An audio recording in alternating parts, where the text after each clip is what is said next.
संरेखा private ITI YouTube channel में आप सभी को एक बार बहुत बहुत स्वागत है।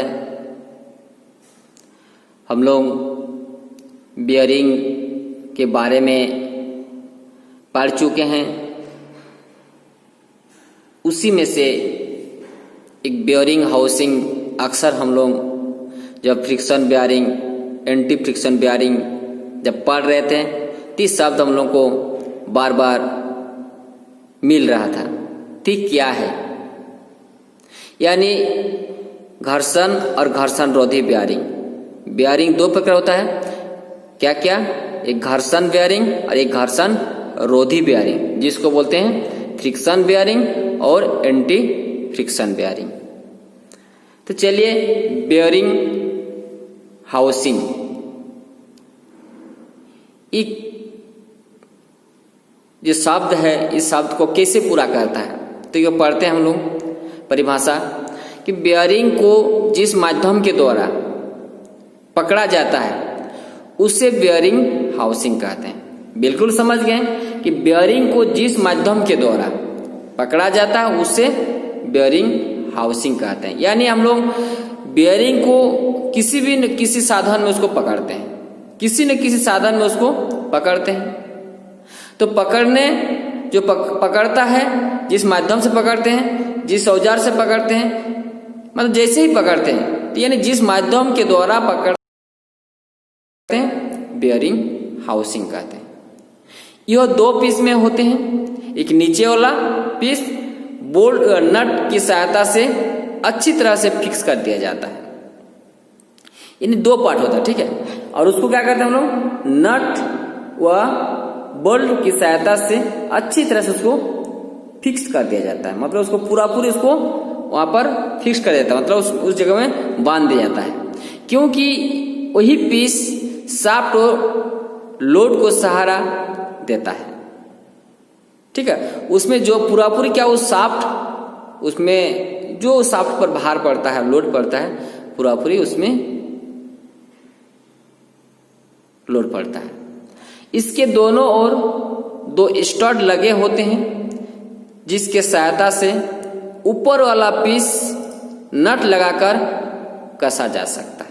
ऊपर वाले पीस को क्या करते हैं हम लोग? नट लगाकर कस दिया जाता है, ठीक है। तो हाउसिंग के ऊपर वाले पीस को कसने से पहले शाफ्ट का अलाइनमेंट अवश्य चेक कर लेना चाहिए।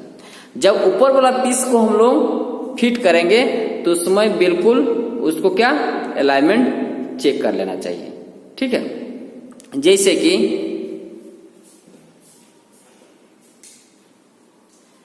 देखिए, जैसे कि मान लीजिए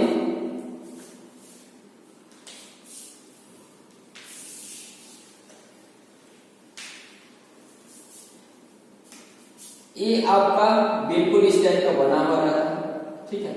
तो इसमें कुछ न कुछ, जैसे मान लीजिए यहाँ पर बोल रहा था, ये भी आपका बना हुआ रहा था, तो ये भाग रहा था, दो पार्ट रहा था, एक ए पार्ट एक बी पार्ट। तो इसमें इस टाइप का अलाइनमेंट बन रहा था, ठीक है। इसमें जैसे बियरिंग क्या है, गोल टाइप का होता है, बियरिंग इस टाइप का। इसको अच्छा से फिगर नहीं बना, समझा देना आप लोगों को, ठीक है। इस टाइप का रहता है, यहाँ भी रहता है, यहाँ भी रहता है। तो इसमें क्या होता है, ये एक पार्ट हो जाएगा, ये नीचे वाला एक पार्ट हो जाएगा, ठीक है। आपका साथ हमेशा बोला रहता है, तो एक पार्ट मान लीजिए इस साइड, ठीक है। तो एक ऊपर वाला पार्ट, जैसे कि इसको हम लोग क्या करते हैं, बियरिंग की जगह फिट करते हैं, तो इसको हम लोग नट और बोल्ट की सहायता से पूरा फिट कर देते हैं बियरिंग। फिर ऊपर वाला पार्ट जो है, ऊपर वाला पार्ट इस तरह से इसको ढक देते हैं। तो जब ढकेंगे ऊपर वाला पार्ट, इसी में क्या होता है, ये आपका शाफ्ट, ये जो आपको बियरिंग ये हो गया, इसी में शाफ्ट हम लोग लगाते हैं। इसी में जो शाफ्ट जो रहता है, इस शाफ्ट को अलाइनमेंट चेक करना बहुत जरूरी है। जब ऊपर वाला पार्ट, क्योंकि नीचे वाला तो लगा नहीं, फिर ऊपर वाला जो इसको चेक ये कर ढक के टाइट करेंगे। ऊपर वाला जब ढक के टाइट करेंगे, ये दो पार्ट हो गया, एक पार्ट और ऊपर, तो दोनों को क्या करते हैं हम लोग, इस नट से कसते हैं। कसने से पहले क्या करते हैं, ये वाला पार्ट को जब देखिए करेंगे तो आपको अलाइनमेंट बहुत जरूरी है चेक करना। अगर चेक अच्छे से नहीं कीजिएगा तो क्या होगा आपका, फिर बियरिंग जो हाउसिंग है वो खराब हो जाएगा, मतलब उतना अच्छा से ठीक हो नहीं पाएगा। इसलिए अलाइनमेंट चेक करना बहुत जरूरी है। ठीक है, फिगर में हम देख लीजिए, है ना।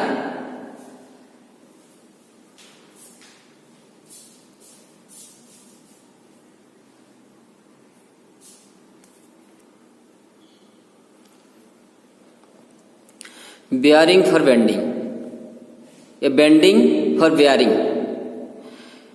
तो बेंडिंग फॉर बेयरिंग जो है, देखिए इसको हम लोग परिभाषा जानेंगे। बेयरिंग के लिए, बेंडिंग करने के लिए हाउसिंग के नीचे वाला पीस को फिट करते समय फाउंडेशन बोल्ट के लिए मार्किंग करके बोल्ट को ऐसे फिक्स किया जाता है कि उसकी चूड़ी वाला भाग आवश्यकता अनुसार बाहर रहे। इसके बाद हाउसिंग के नीचे वाला पीस को फाउंडेशन बोल्ट के साथ नट के द्वारा कस दिया जाता है। बेयरिंग के हाउसिंग के नीचे वाला पीस को बांधने की व्यवस्था को बेयरिंग बेंडिंग कहते हैं।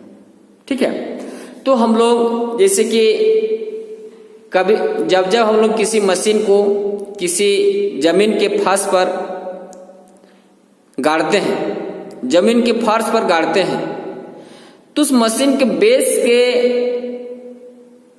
लंबाई, ऊंचाई, चौड़ाई को मापते हुए या मार्किंग करते हुए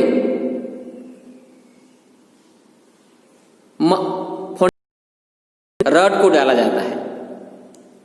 ठीक है, तो फाउंडेशन रड को हम लोग डालते हैं। जैसे फाउंडेशन रड निम्न प्रकार का होता है। तो नीचे जो हम लोग नीचे फाउंडेशन करते हैं बालू, कंक्रीट, सीमेंट देकर, तो ठीक उसके ऊपरी भाग पर कुछ भागों तक थ्रेड बने होते हैं। तो उस थ्रेड को जहां तक मतलब जमीन के फर्श तक जो ऊंचाई है, समतल है, वहां तक थ्रेड को उसके ऊपर रखना चाहिए। उसके बाद मशीन को क्या करते हैं हम लोग, उस फाउंडेशन रड के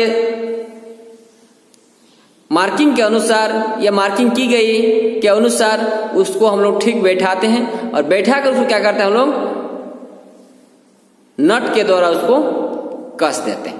नट के द्वारा क्या करते हैं हम लोग उसको कस देते हैं। तो उसमें क्या होता है कि उसमें जैसे कि हम लोग मशीन जो चलता है तो वाइब्रेशन नहीं होता है और मशीन ढीला ढाला रहेगा, रख देंगे और हम लोग मशीन को चलाएंगे एक दूसरे बेल्ट के साथ एक दूसरे को आपस में खींचने का जो काम करता है, यानी पावर जो ट्रांसमिशन करते हैं, तो उस समय क्या करता है, एक दूसरे तरफ खींचने का प्रयास करता है। क्या करता है? खींचने का प्रयास करता है। और ऐसी अवस्था में क्या होता है कि मशीन का कई पार्ट्स वाइब्रेशन के जरिए में यानी वाइब्रेशन के दौरान में टूट सकता है। ठीक है, यानी बार बार मशीन शट डाउन पर रहेगा, यानी आपको उस मशीन में ज्यादा प्रोडक्शन नहीं दे पाएगा। इस व्यवस्था को मतलब देखते हुए क्या करते हैं हम लोग, बेंडिंग करते हैं। तो इसमें मशीन की बात नहीं हो रही, इसमें बेयरिंग का बात हो रहा है। इसमें मशीन एग्जाम्पल आपको बताएं, एग्जाम्पल के तौर पर है कि मशीन का बात नहीं, बेयरिंग का बात है। फाउंडेशन बोल्ट के साथ नट क्या करते हैं, कस जाते हैं और बेयरिंग के हाउसिंग के नीचे वाला पीस को बांधने की व्यवस्था को बेयरिंग बेंडिंग कहते हैं। मतलब इसमें जैसे मशीन को बांधते हैं उसी तरह का हम लोग क्या करते हैं, ये बेयरिंग को इसमें मजबूत से बांधते हैं। ठीक है, तो उसी को क्या कहते हैं, बेयरिंग बेंडिंग कहते हैं। ठीक है, आई होप आप लोग बेंडिंग फॉर बेयरिंग और